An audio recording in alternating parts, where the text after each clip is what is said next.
আজকে আমরা প্লান্ট বায়োকেমিস্ট্রির ব্যাপারে একটু আলোচনা করব।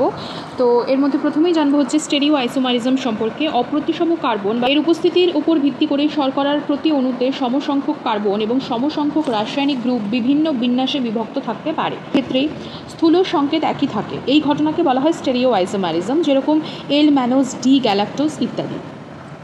এরপর হচ্ছে অপটিক্যাল রোটেশন বা আলোক ঘূর্ণন কি? একক শর্করার দ্রবণের মধ্য দিয়ে পোলারাইজড আলো পাঠানো হলে সেটি হয় বাম দিকে নয় ডান দিকে আবর্তিত হয়।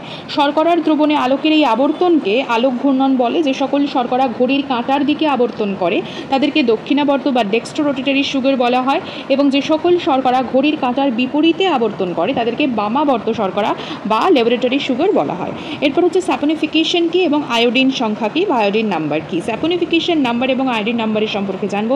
1 গ্রাম চর্বি বা তেলকে সম্পূর্ণরূপে সাবানে পরিণত করতে যত মিলিগ্রাম পটাশিয়াম হাইড্রক্সাইডের প্রয়োজন হয় তাকে সেই চর্বি বা তেলের স্যাপনিফিকেশন সংখ্যা বলে। মানে 1 গ্রাম তেল বা চর্বিকে সম্পূর্ণরূপে সাবানে রূপান্তরিত করতে যত মিলিগ্রাম পটাশিয়াম হাইড্রক্সাইড লাগছে সেটাই হচ্ছে সেই চর্বি বা তেলের স্যাপনিফিকেশন নাম্বার।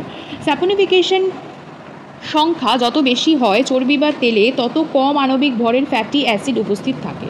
স্যাপনিফিকেশন সংখ্যা যত বেশি তত কম আণবিক ভরের ফ্যাটি অ্যাসিড প্রেজেন্ট থাকছে।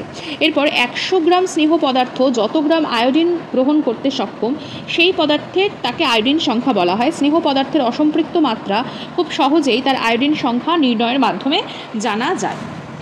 এরপর হচ্ছে ফ্যাটি অ্যাসিডের বিটা জারণ।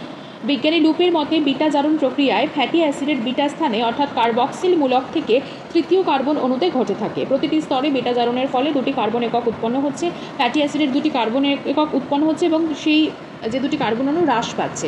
অবশিষ্ট অংশের প্রথম কার্বন অণু অ্যাসিটিক অ্যাসিডে পরিণত হচ্ছে এবং একই রকমভাবে জারিত হয়ে কার্বন ডাইঅক্সাইড জল উৎপন্ন করছে। ফ্যাটি অ্যাসিডের বিটা জারণজাত যৌগের নাম হচ্ছে অ্যাসিটাইল কোয়ে। এরপর হচ্ছে বিজারক শর্করা এবং অবিজারক শর্করা কি? যে সকল শর্করায় অ্যালডিহাইড কিটোন গ্রুপ মুক্ত অবস্থায় থাকে এবং ক্ষারীয় দ্রবণে যারা শক্তিশালী বিজারক পদার্থ হিসেবে কাজ করছে তাদেরকেই বলা হয় বিজারক শর্করা, যেমন গ্লুকোজ, ফ্রুক্টোজ, গ্যালাক্টোজ ইত্যাদি মনোস্যাকারাইড এবং ল্যাকটোজ, মল্টোজ ইত্যাদি ডাইস্যাকারাইড। তার মানে আর যেটা অবিজারক সেটা হচ্ছে যে সকল শর্করায় অ্যালডিহাইড কিটোন গ্রুপ মুক্ত অবস্থায় থাকে না, যাদের বিজারণ শক্তি থাকে না, তারাই হচ্ছে অবিজারক, যেরকম সুক্রোজ, ট্রিহালোজ নামক ডাইস্যাকারাইড। এরপর হচ্ছে ফ্যাট, তেল এবং মোমের মধ্যে পার্থক্য। ফ্যাটি অ্যাসিড এবং অ্যালকোহল মেইনলি গ্লিসারলের এস্টারকেই বলা হচ্ছে ফ্যাট।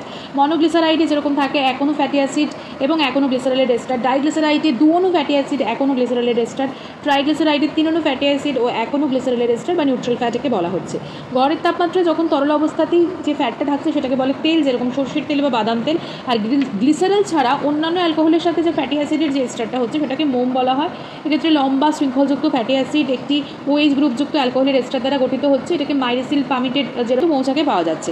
আচ্ছা, সম্পৃক্ত অসম্পৃক্ত ফ্যাটি অ্যাসিড কি? যে সকল ফ্যাটি অ্যাসিডের সকল কার্বন সম্পৃক্ত অর্থাৎ কোনো ডাবল বন্ড থাকছে না তাকে বলা হচ্ছে সম্পৃক্ত ফ্যাটি অ্যাসিড, যেরকম স্টিয়ারিক অ্যাসিড। আর যে সকল ফ্যাটি অ্যাসিড এক বা একাধিক ডাবল বন্ড থাকে অর্থাৎ সব কার্বন সম্পৃক্ত নয় তাকে অসম্পৃক্ত ফ্যাটি অ্যাসিড বলে, যেরকম হচ্ছে ওলিক অ্যাসিড।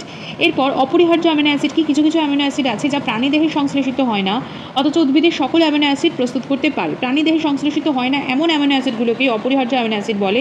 এগুলি খাবারের সাথে বাইরে থেকে আর কি নিতে হয়, যেরকম লিউসিন, ভ্যালিন, আইসোলিউসিন, আর্জিনিন ইত্যাদি।